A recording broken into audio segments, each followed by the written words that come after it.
Well, let's jump in. Sure. Stacey. All right. I'm going to give you like a fake Joni Mitchell thing. Okay. The question is, how high is too high? All right. It's the S. That might be too high. It's the S-H-O-E-O-E-O-E runner show. I purposefully left out the W in the I just start again. I'm closing my eyes out of shame. Ready? It's the S-H-O-E-O-E-O-E runner show. I purposefully left out the W in the showrunner show. That's so ridiculous. So ridiculous. Oh my God. Well done, Stace. Well done. Yep.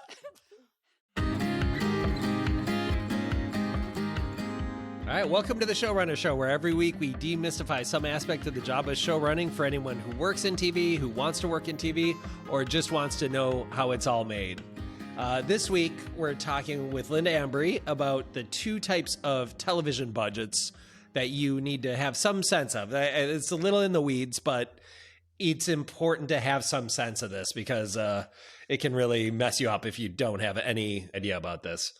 And let's introduce ourselves, too. Oh, yeah. I'm John Eric Dowdle. And I'm Drew Dowdle. And I'm Stacey Shabosky. And I'm Linda Ambury.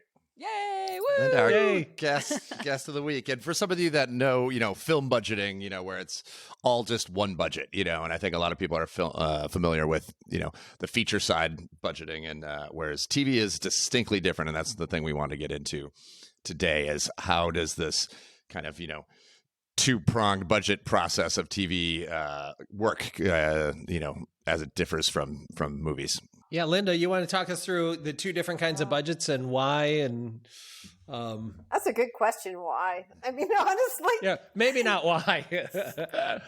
there's no real answer for that one. It's funny because every show, even within the context of a series, sometimes even every season, it changes as far as how you figure out where your budget, sort of your the way that you package it goes. So studios will oftentimes come up with hey, you're getting, here, let's throw a nice number at it. $7 million. Ooh, that'd be nice. $7 million an episode. Mm-hmm. And that's what they want to spend. So the first thing you're going to do is say, hey, is that net or gross from tax credits? And you go, ugh, it's all the boring stuff, but you need to know how much you really get to spend. I don't really care which way they want you to do it. I just want to know how much I actually get to spend. Tax credits are a big part of the financing though now. And so in the old days, where tax credits either didn't exist or they were something that the studios networks looked forward to getting later on and chipping away at what it spent on a show, we didn't have to monitor in production the tax credits, but we do now. And so what that means is that while you're monitoring how much you're actually spending, you're also monitoring what the impact on where you spend that money, how that changes the tax credits that they can anticipate they're going to get back because it's the financing. So if you're thinking that you're going to be spending, let's say $100,000 in Alberta, and you're counting on Alberta tax credits as part of your financing, and then you spend that $100,000 somewhere else where you don't have access to tax credits, you don't have to account for just that $100,000, but you have to account for the loss on the tax credits they were going to get as well. Wow. It's a lot. It's a lot to manage. And so every little decision, whether it's a crew member, where they come from, piece of clothing, things like that, that all matters. Really? So it's, yeah. So if you bring in crew from Toronto, that affects your tax credits? Yeah, if we had originally budgeted for it as an Alberta person, then we don't get the Alberta labor tax credit. We would still get our Canadian federal tax credit because they're still a Canadian, but we would not get the Alberta. So yeah, there's a whole pile of extra numbers that you have to constantly juggle. That's crazy making. I can see It that. is. Yeah. We spend a lot of time on it. It's actually quite time consuming. So that's the first thing you have to figure out is what you really are working with. And then translating it to say that $7 million per episode, what's your total budget for 10 episodes? And you got yourself 70 million to work with. And so for me, I like to look at it as just $70 million because there's a thing called a pattern budget. Mm-hmm. And a pattern, just as that, it's a pattern, but scripts don't fall into patterns. You will have maybe, typically you're going to spend a little bit more juicing up episode 1 through 3 in particular to catch your audience, get everybody hooked and hook, line, and sinker, go on in, 6 and 7. You've got, somebody who's going, you guys are spending too much money. You got to have some, less expensive episodes. And Drew had mentioned like a bottle episode in our previous week's podcast. And that might be where the, a bottle episode comes into play. So it's more contained and things like that. And then you might have a little bit more money spent at the end on 9 and 10 or just 10. But that's not always what happens. But so scripts don't follow a pattern. But the budgets have to. And so we have two things. We have what's, and again, there's different systems around the world, and different studios approach it differently. Some will still use just that overall one big number, which is so hard to manage. $70 million, not broken down into little chunks. Managing $70 million over 10 months from the start of prep to when you're wrapping and then continuing in post, that's a lot to be tracking, because we have to report back to studios and networks every single week where we're at financially. We have to be able to report to them, but most importantly, we have to know where we're at on any given Mm-hmm. day so that we can make smart decisions about where it is best spent to get the dollar on the screen. I didn't realize. I thought there had to be a pattern budget and there had to be a, what do you call that? Amort. Yeah. Amort. I thought those both had to exist the whole time, but you're saying maybe not so much. Maybe it's a project by project basis. Yeah, some don't, but most of them do. So then this is where sometimes the studio has very strict policies on what they consider to be amortized items and what they want to see in pattern. And sometimes they give you the flexibility as a producer to make the decision about what you want to put into pattern and what goes into amort.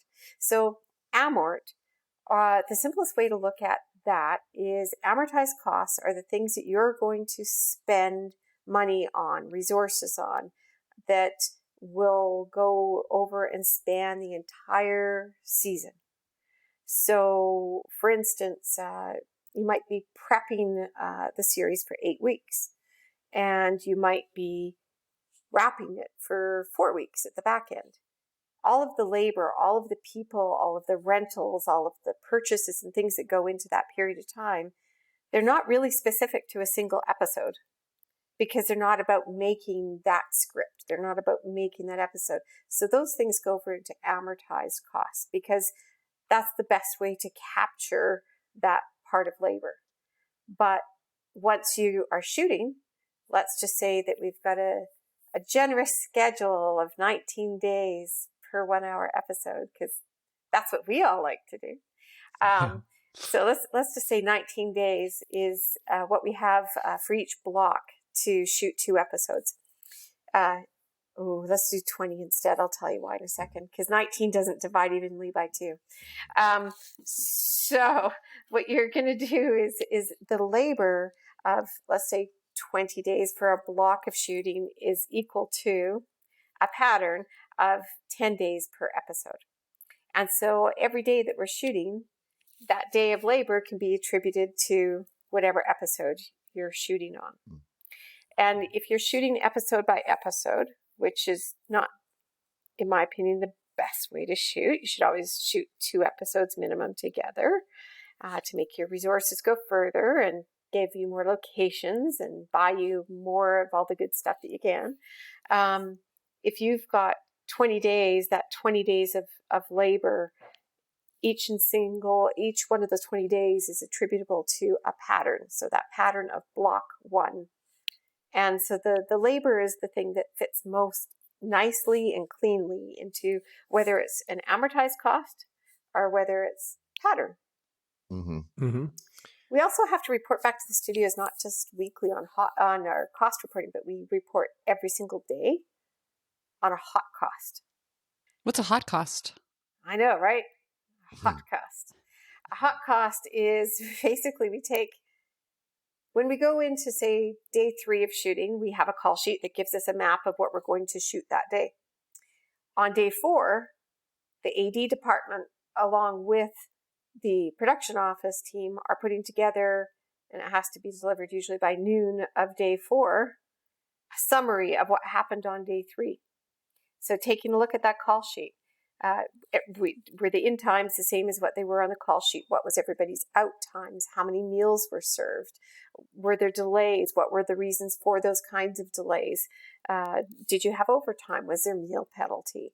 All of those, was there a unit move? All of those kinds of things get captured into a written document that's quite similar to a call sheet, only it's a really important legal document as well because it captures everything that happened on that shooting day. It then goes over to the finance people, and the finance people within production accounting world, they dissect that and ideally within 12 hours have turned around what the cost of that day of shooting was. Wow. And Is that why the third AD stays up so late? It is. Okay, so the third AD is doing all that paperwork, and that's why she's dragging home like 4 hours after everybody else has left. Those lucky dogs, yeah, they are. they have to report every single person's out time. So typically the Geniop and your first aid craft service people are the last people out. And they can be out as many as 3 hours after we've wrapped on set. Yeah. And so there's a cutoff point. In my world, I send the third ADs home and say, capture the rest of the stuff in the morning. I need you to be safe and not exhausted. So it's not like a standoff between them and first aid, just staring at each other like, who's going to leave first? You come back the next day, they're still there in a death stare. It is on some shows. Oh man. Not on ours ideally, but yeah. So it's super tricky because we have to, everything fits into these neat little boxes and yet scripts really don't. So other kinds of things like a location, for instance, when we were doing Joe Pickett, we created those mini backlot situations with a couple of our major locations, or certainly our Jackson Ranch location is something that we pay for by the month. We don't pay for by a shooting day. And so that kind of a location will go up into the amort cost versus if we are going to a restaurant for a fine dining evening, or we're going to I don't know, even Deer Days. We're going to a place that we're only going to be there for 3 or 4 days, and it's specific to a scripted block of time. Those types of location fees generally will go over into a pattern budget. Am I right in thinking that the pattern, it seems like it's okay for people to spend less than the pattern? Of course it is. But you get into trouble if you try to spend more than the pattern? Is that, I know, John, you talked about that of like, go ahead and blow a lot of money on the things you're going to need all year in your first episode or two. Because say you're going to have crazy gun battles and tons of animals and visual effects in episode 9, but you don't really need them in episode 1 and 2. Well, if they don't, will you explain that? If they don't set the, if they're not part of the pattern that's established, you don't get that money later on. Yeah, I have an example for this. So Drew and I, season 1 of Waco was the first television we had done. And so we didn't have any set, like, in our mind, budget is budget, and our big kind of gun battle happened in episode 3, and there was none of that stuff. And so the pattern, all the episodes were built off of, the pattern is typically your first episode. And all the other episodes follow the budget of your first episode. And so in that first episode, there was no gun battles. There was no, so by the time episode 3 came along, they're like, well, we don't have any money for the helicopters, the stunts, the time, all the you can't all have the any stuff tanks. you need Like to we need a shoot lot this. of tanks. Nope. Yeah, and in episode 3 and 6, there was all this crazy stuff that weren't in the pilot. And so for Joe Pickett, we were like, oh, the pattern is going to be built off the pilot. Let us make sure we have animals. Let us make sure we have puppets. Let us make sure we have mountains, and we have, like anything, and I would say, as you're if you have your big set piecey things deeper in the season, it's smart to have something in the pilot that that gives you that budget item that you can then pattern out downfield. And if you aren't using that kind of stuff, then you're saving money. But if you're adding like elements that aren't in your first episode, that'll end up potentially hurting you downfield. It's interesting because from a creative perspective, I mean, you guys know how much I love the Bible, and Bibles don't get written very much anymore. Yeah. But they are the biggest tool to make your resources go the furthest and appear on screen on a series. And so with the absence of an overall arcing Bible, at least you need to have outlines and a story string line, through line, for what's going to happen through all season long. And the reason you need that is so that, like, when we were making our decisions of whether when we're looking for location, do we need that location every single episode? Do we need that location only for the first 3 episodes? Do we need it for the entire season, or just maybe episodes 1, 6, and 10? Is it something that we're going to go in and make no changes to, and we're not worried about, gee, what if they don't want us back after we've been there the one time and they go, oh, no, that was too much for us. Yeah, you guys sounded great, but no, we're good on film. If there are places that you really are going to need for the whole story point of a season, you need to lock those down. And so you need to set the money aside. And so we don't know how to spend that money if we don't know what's coming at us. And so that's where the Bible or outlines are going to help. Same with casting, right? When we're doing, here you got how many millions of dollars for casting, we'll just say. And how are you going to spend it? Which characters do you spend it on? Well, you got to know, is character, even though they're character 17 down on the list, maybe we need them for 6 out of 10 episodes. And so we need to contract them accordingly, or 7, which puts them into a whole different bracket with SAG, So those kinds of things are really important. If you don't have that all established, it's really tricky to know how to spend your money the right way. Yeah. I personally hate the way most budgeting is done as far as separating out pattern and amort. I prefer the pattern to be a reflection of generally the technical aspects of filming, of the whole process. And I prefer amort to be more about the creative spend. Because what I've seen a lot of time, this has happened over series, where, to your point, John, when, you didn't spend that money in episode 1, we just didn't think you were going to need that. So we took that as a savings. Yeah. Or, gee, we didn't count on this is something that you were going to want to do later on down the road. And so that money disappeared. Or they didn't protect for it because they didn't know it was coming. That's where keeping all the money in one block. So if for instance, Animals has a budget of $500,000 and it sits in amort, as you chip away at it, script by script by script, that's all that you got left.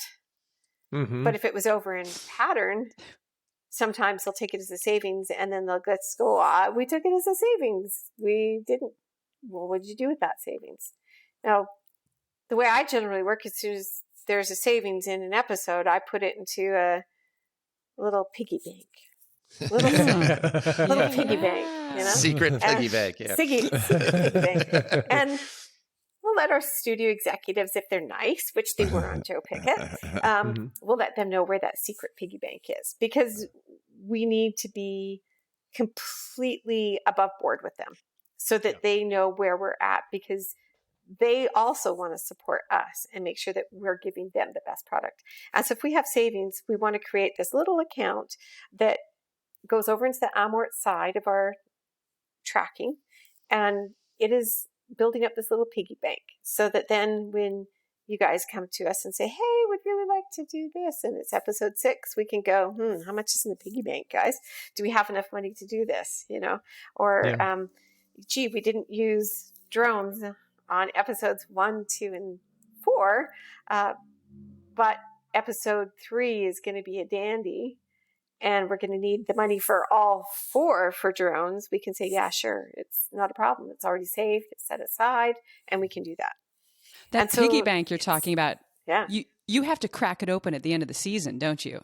Like, you don't get to take that piggy bank, tuck it under your arm, and run it into season 2. Is that right? Do you have to? Generally, no. You got to spend it all. There's a few exceptions where in the old days they would let you do that, but that's going back when you had, the glory days of 22 episodes for a season, and they went, oh yeah, well, you're only taking 6 weeks off and you're going to be up and going again. So sure, if you got a little money left over, we'll let you move it over to the next season if you want, because you already knew you had another season. You knew you had a season when you were wrapping. But generally you don't get to do that. But I prefer to crack it open as early as I can. If cash flow isn't an issue, which can be a problem with indies or where you're having to finance your tax credits, it's usually not as much of an issue with a larger studio or network. But if cash flow isn't an issue and you have a trusting relationship with a track record with a studio, they will let you start spending that piggy bank early, because they trust that when you say, yeah, I know this is going to be expensive here, but I can tell you right now from talking with our showrunners, we know that we can claw this back in episode 8. We know it's contained. We know what it's going to be, and guarantee we will do that. Sometimes you can crack open that piggy bank, but you also want to leave piggy bank for post. I like to leave that for the post folks as well, because there's so much that comes up in post, and even if it's just that you guys want to add a sweet piece of licensed music in there that you otherwise couldn't afford, it's you don't want to spend every dollar. You want to leave some money in the kitty for down the road and in that post makes as sense. well. The whole discussion of amort and pattern is really, it does change every single show by show, season by season. After season 1 of Pickett, when we started season 2, I talked with our production manager and accountant and location manager and said, look, I don't want to have pattern location fees at all. I hate it. I just want to throw it all over into one big massive lump, and this is what we're going to work with for this season. So let's carve out all those things that we need to guarantee for the whole year and see what we have left. And we know that, yes, it's going to fall into kind of a pattern of 5, but it inevitably doesn't, because you're going to have some blocks where you need to be at 10 different new locations that are one-offs that you're never going to see again. And then there'll be another block where you're only going to all the locations that you already own. So that's where I like to just have it pooled together. The other place that it really makes a ton of sense is the construction of those sets, and also in other creative endeavors like costume department. How can you possibly, as a costume designer, know, other than if it's, say, a wedding, a ballroom scene, something significant, that kind of a dress, how do you know that cute little, blue dress isn't going to be worn in 8 episodes at some point, or is it only going to be worn in 1? So how do you possibly know? You can create what we call a closet for each cast member, and that goes into amort. And then the pattern money that you have left over is just for your guest cast who come in and out. And that's what I tend to like to do as well, is I'll work with the costume designers up front and say, hey, all of our recurring cast that we know are going to be here for the season, let's just create closets for them. And that all goes over into the amort. And then let's just keep the only thing left in pattern is just for those, hey, there's a waitress in this scene, or hey, there's a DJ in this scene, or, that kind of thing. It's just for truly the one-off type performance. That's smart.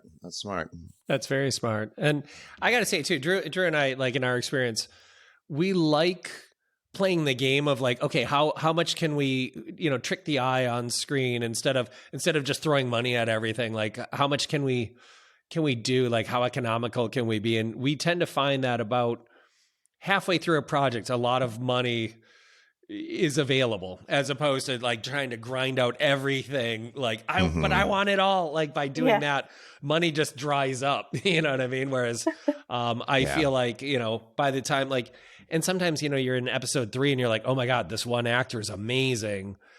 We didn't budget for them to be in 8 episodes, but we should pull that, actor forward. And this one we've already paid for 10 episodes, isn't doing a great job. How do we trade some of their real estate? And if you've spent dumb money up top on everything, you may not have that kind of flexibility. Whereas we tend to find there's more flexibility as we go, because we tend to be economical, and we love, working with you, Linda, and we love this kind of game. Like, oh, how do we write ourselves out of trouble? It is a puzzle, but you're right. How do you write yourself out of trouble? And that's the thing. When the currency of the actual dollar that you have to spend on something, or sometimes you can't spend all your money because you don't have enough time. We've run into that problem where we can't buy ourselves more days because there's just no more days where crew and cast are available to keep shooting. But if you can't change how much money you have to spend, that's where writing is the other financing tool. And it's actually very powerful, right? It's a powerful tool as far as finance goes, because you can control very specifically through words what you can afford. And so you can write yourself into trouble, but you can write yourself out of trouble too. It's true. It's true. And speaking of just kind of that dumb money, I feel like in every single show, when you're budgeting block one, you're no matter how generous your studio is, you are over budget and you have to find money. And like one of the biggest disconnects I feel like between the writer's room and then actually, rubber meeting the road is in the, and Linda, you really, kind of, really beat this into our heads, is just the actor deals. And like, you're forced to make actor deals at the top of the show, before you've started shooting. You may not have, more than 4 scripts out of 10, and you might have outlines, you might have, even just a loose idea of like the back end of the season, but you have to make those actor deals. And in the writer's room, you kind of write as if you own all these characters and they can be there to show up whenever you want, and that's just the way the writer's room isn't really thinking of, number of episodes per character. And your leads are going to be, 10 out of 10. They're going to get paid for 10 episodes no matter, even if they don't appear in one. And so you don't have to worry about them, but it's kind of that next tier down that, you hate to make a deal. My point is this: if you hate to make a deal for an actor who makes $100,000 an episode for 8 episodes, because you think you might have that person in 8 episodes, early in the season before you have all those scripts, and then end up using them in 5 episodes, and you basically just given away $300,000, and that's very real money, and it's very hard to find that savings elsewhere. So the more you can kind of have clarity on your cast and exactly the number of episodes you need from them when you're, at the top of the season, when you're making those deals, like that probably is the most money we've just given away for nothing on a show has been related to actor deals, I think. Yeah, I think that's a common problem. It really is. It's and sometimes it's because you don't have the opportunity to have a really good guide on the whole season of where things are going. Season 1, I think, is really tricky because you don't also know where those on-camera performances are going to gel and mesh. And so sometimes you need to pivot. And, a performance, or not even a performance, but the character itself is just falling flat. It just doesn't feel like it's going somewhere. Or something else is just so stunning that you just go, oh, I want to refocus. That's the hard spend. It's cast, and it's sets that you've built. It's those kinds of things, right? Where, we're going to spend so much time in this place. Let's build it. And then you go, yeah, that's great. We saw it 4 times for, total of 10 scenes. That's great.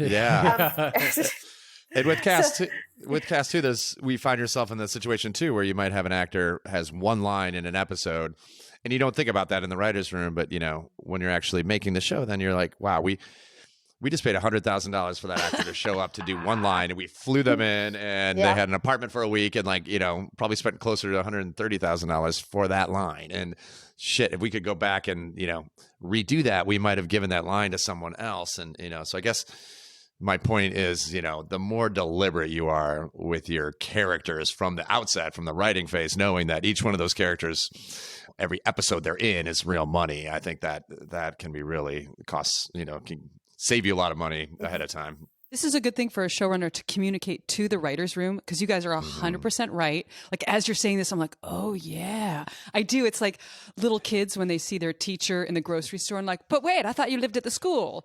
I'm like, I have the same thing. Like, but wait, I thought you were really that character. You don't need to fly back and forth to your husband. You don't need an apartment. You're that character. Like, oh, no, they're actually a human being. They actually have to be put up somewhere. You forget that. And I feel like sometimes, you know, the showrunner can almost either forget to say that or almost treat it like a secret of like, oh, you don't need to know. But it's actually very helpful for the showrunner to be like, this character, this actor has a 7 out of 10 deal. We got to use them for 7. We can't use them more. Maybe we could, but maybe not. You know, it's kind of nice to know how often you can use people. Because honestly, I mean, I do it all the time and I see my fellow writers do it all the time. We'll definitely have somebody pop up from the couch, say one funny line, go away, and then they're not there for another 2 episodes. I think nothing of it. I really do think of them as though they live in the page, you know? Yeah. And I think there's always those supporting actor or supporting characters that when you're writing, you think are like, okay, this is probably someone we'll find in, you know, Alberta or Vancouver or, you know, and then inevitably you get into casting and you get your couple leads and then everyone's like, hey, you know, David Alan Grier might want to do this, or, you know, it always ends up becoming someone much more expensive. And now you've, you know, have all these episodes of that character appearing for a hot second and you're paying an enormous amount of money every time you see that character. Yeah. And it's like your total budget isn't getting higher because you cast a more expensive actor. It's just basically, you know, cannibalizing other things in your budget. And I think you really have to kind of be cognizant of that early. That seems Using ass that tool. backwards. But you want to use that tool again. You want to, it's in final draft. Use the program. Really, the one thing I would say to writers, especially writers who have the aspiration of being a showrunner, really get to know final draft. It's like I could do budgeting in an Excel boring old document or God by hand, you know. But you guys wouldn't sit down and use a typewriter to do a script anymore. Yeah. So use the program for everything, get to know it, because you can print out all of the cast and how many pages they're in, how many scenes they're in. You can look at that kind of thing because that does impact it. And it's like if it doesn't need to be that person delivering that line in the coffee shop to your characters, could it be somebody completely different? You know, could it be a one-off person, or could all of that dialogue go to somebody else who's already there? Yeah. Linda, you should 100% come back and actually guide us through it, because I hear what you're saying of like, use those tools, do things like pull up the number of scenes or pull up the number of characters. I'm like, great. And then what? Because I'm literally like, well, I don't know. Then I have a list of characters. I don't know. Yeah. But obviously you see some juice in this orange. It'd be fun to have you back to talk us through it. It's so nice to have somebody in the writer's room, like a writer's coordinator who understands that kind of thing too, who can sometimes help the showrunner with that process. Yeah. And, you know, one thing to note too, you know, as a showrunner, like some of those things, like if you do one of those reports and you're like, oh, this character only says this one line in 3 episodes, you know, that's money in the bank that, you know, when you're really like, hey, we really want this, you know, to have a moose, you know, show up on set, you know what I mean? But here's what I'll do. I'll cut out these 3 like you can, you know, those are ways you can bank a little bit of money in the scripts for things you really want. That is true. There's still not a trained moose. There does not exist a trained moose. Yeah. I know it's Canada, but they don't exist. That actually shocks me. I'm usually shocked in the other direction of like, I can't believe that you guys could do this. You know, like I'm actually surprised that they haven't figured out how to train a moose. That moose I see are untrainable. That twinkle in your eye. You've got to. That'll be your late career passion. Oh God! Can a bison be trained? not. I mean, they can be rode. Like you can ride them like All a right, horse. hell yeah. You can saddle them up if they're trained from very young. From very young, okay. Okay. But it's not like teaching a dog to sit where, in 2 weeks, hey, look at that, the dog can sit. It's like, yeah, bison are not necessarily food motivated, right? Like, Yeah. Click, click. You got that little Yeah. clicker and the little Yeah, chance the clicker. Well, you're Exactly. hearing it here. If we get a season 3 of Joe Pickett, we're going to ride a bison. say that. We had- I did not say that. Okay, we've had- all agreed. We've all Yeah. agreed. We can saddle had and ride that a scene. bison. We had Yeah. a scene. Fabulous. We did have a scene like We did that. have, we Yeah. cut it, but now I want it to be child actors at night in the rain on a bison. And I will not settle for anything less. I quit. If you don't do that for me, That's fabulous. I love it. let's put it in episode 1 Yeah. so that our budget is $25 million. Yeah, That's our let's pattern. Start with that. Yeah, That's amazing. that's good.